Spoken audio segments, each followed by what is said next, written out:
बड़े खबर निकल के आते हाई कोर्ट ने बता दी कि पूर्व आईएएस बीएल अग्रवाल राहत मिले है। हाई कोर्ट ने राहत के खबर है बता दी कि हाई कोर्ट ईडी के जांच पर रोक लगा दी है।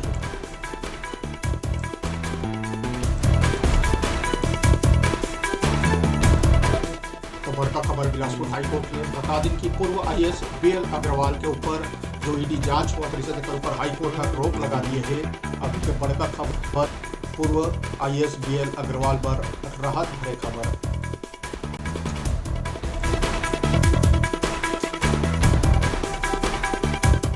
बता दें कि पूर्व आईएएस बीएल अग्रवाल का ईडी के जांच देते हुए याचिका लगाने से मामला की सुनवाई करते हुए हाईकोर्ट का ईडी के जांच पर रोक लगा दी है। बता दें कि प्रदेश के पूर्व शिक्षा सचिव बीएल अग्रवाल के खिलाफ आय से अधिक संपत्ति के मामला दर्ज होने से जनपद सीबीआई के 7 बच्चा ने जांच करने से यही बीच 2017 में एफआईआर दर्ज करके जांच करके निर्णय लिया।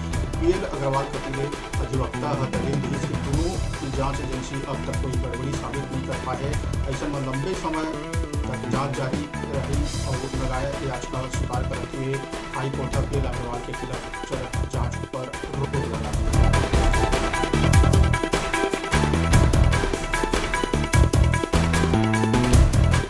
बिलासपुर हाईकोर्ट ने बड़का खबर बता दी कि आईएएस बीएल अग्रवाल पूर्व आईएएस बीएल अग्रवाल के खिलाफ चलत ईडी के जांच हाईकोर्ट का रोक लगा दिए थे।